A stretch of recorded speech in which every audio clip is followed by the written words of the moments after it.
जय श्री राम दोस्तों, मैं हूं उत्कर्ष, आपका स्वागत करता हूं आपके यूट्यूब चैनल में। आशा करता हूं आप सभी अच्छे होंगे और इन्वेस्टिंग कर रहे होंगे। आज हम बात करने वाले हैं मिड कैप फंड्स के बारे में।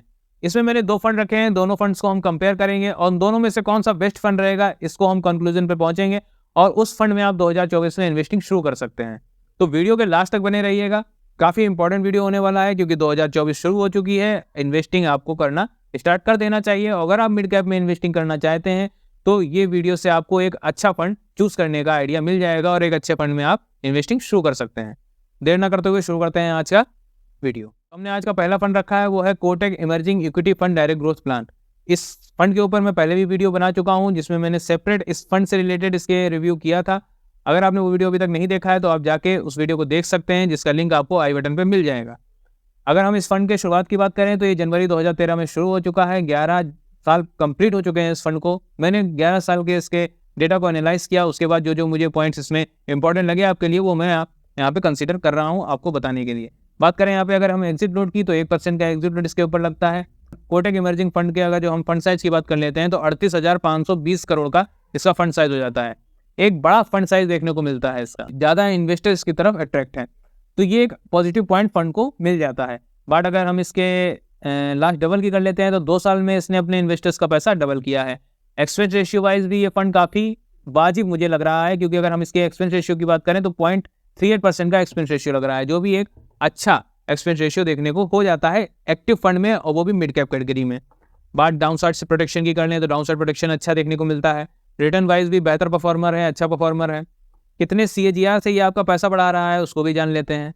एक साल में बात करें तो 35.70%, 3 साल में 26.72% और 5 साल में 24.19% के CAGR से ये आपका पैसा बढ़ा रहा है। ये भी एक अच्छा नंबर हो जाता है, CAGR से आपका ये पैसा बढ़ा रहा है।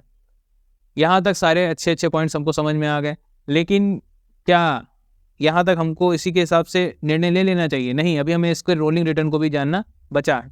तो अगर हम इसके रोलिंग रिटर्न की बात कर लेते हैं तो यहाँ पे 1 साल में 20.6%, 3 साल में 23.6% और 5 साल में 20.7% का रोलिंग रिटर्न देखने को मिलता है। ऑन एन एवरेज 20% का ये रिटर्न आपको देगा ही, चाहे 1 साल में 20%, 3 साल में 23% और 5 साल में 20%, तो आप इससे 20% का एक्सपेक्ट रिटर्न कर सकते हैं। तो ओवरऑल यहाँ तक तो बात सारी सही है और सारी बात हमें समझ में आ गई और उस हिसाब से फंड अच्छा लग रहा है। बात इसके अगर हम शार्प रेशियो की कर लेते हैं तो शार्प रेशियो इसका 1.59 का देखने को मिलता है, जो भी एक बेहतर शार्प रेशियो में गिना जाता है। काफ़ी अच्छा शार्प रेशियो इसका देखने को मिल रहा है। यहाँ तक ये फंड हमने समझ लिया है, फंड में अभी तक कोई कमी हमें दिखी नहीं है। बढ़ते हैं अपने नेक्स्ट फंड की तरफ, quant mid cap fund direct growth plan. अगर हम इस फंड के स्टार्टिंग की बात करें तो जनवरी 2013 में ये फंड भी शुरू हुआ था। 11 साल कंप्लीट हो चुके हैं इस फंड को। फंड जो एग्जिट लोड लगा रहा है वो 0.50% का लगा रहा है। वही जो हमारा पहला वाला कोटक इमर्जिंग फंड था वहाँ पे 1% का लग रहा था। यहाँ पे एग्जिट लोड कम लग रहा है। एग्जिट लोड क्यों हमें जानना चाहिए? क्योंकि कुछ लोग होते हैं जो कि फंड स्विच करते रहते हैं, इसलिए उनको एग्जिट लोड भी देना पड़ता है, जिसकी वजह से उनको नुकसान होता है। यहाँ पे एग्जिट लोड कम लग रहा है, 0.5% का लग रहा है, जो कि पहले 1% लग रहा था। अगर आपको कहीं पे 1 रुपया देना है तो वही यहीं पे 50 पैसे में आपका काम चल जाएगा फंड स्विच करने पे, अगर आप एग्जिट करते हैं या रिडीम करते हैं। ये चीज़ आई थिंक आपको समझ में आ गई होगी। बात करते हैं अगर हम इसके फंड साइज़ की, तो यहाँ इसका जो फंड साइज़ देखने को मिलता है वो 4,222 करोड़ का फंड साइज़ देखने को मिलता है। तो फंड साइज ठीक ठाक है। एक्सपेंस रेशियो वाइज यहाँ पे एक्सपेंस रेशियो इसका थोड़ा सा हाई है कोटक से। अगर हम इसके एक्सपेंस रेशियो की बात करें तो 0.76% का देखने को मिलता है। एक्टिव फंड है, category wise expense ratio high होते हैं, बट क्योंकि कंपेयर हम कर रहे हैं कोटक से, तो कोटक के मुकाबले में यहाँ पे इसका एक्सपेंस रेशियो हाई है। लास्ट डबल 2 साल में इसने भी अपने इन्वेस्टर्स का पैसा किया है। रिटर्न वाइज एक्सीलेंट परफॉर्मर देखने को मिलता है। डाउन साइड प्रोटेक्शन इसका देखने को अच्छा नहीं मिल रहा है। बात कितने CAGR से ही आपका पैसा बढ़ा रहा है तो 39.59% 1 साल में, 3 साल में 35.16% और 5 साल में 29.77% के CAGR से ही आपका पैसा ग्रो करेगा। अच्छा एक नंबर देखने को मिलता है यहाँ पे। रोलिंग रिटर्न की अगर हम बात कर लेते हैं तो 15.6% 1 साल में, 3 साल में 11.3% और 5 साल में 17.8% का रोलिंग रिटर्न देखने को मिलता है। ये भी एक अच्छा नंबर हो जाता है। लेकिन अगर हम कंपेयर करें कोटक से, तो कोटक का जो रोलिंग रिटर्न था वो इसके मुकाबले काफ़ी अच्छा देखने को मिल रहा था। शार्प रेशियो की बात कर लेते हैं, 1.66% का देखने को मिलता है। ये भी एक अच्छा शार्प रेशियो हो जाता है। तो ओवरऑल अब हम बात करते हैं इन दोनों फंड्स के कंपेयर की, कि दोनों में कौन सा फंड ज़्यादा बेहतर है। आपने अभी तक सारे पॉइंट्स को समझ लिया है।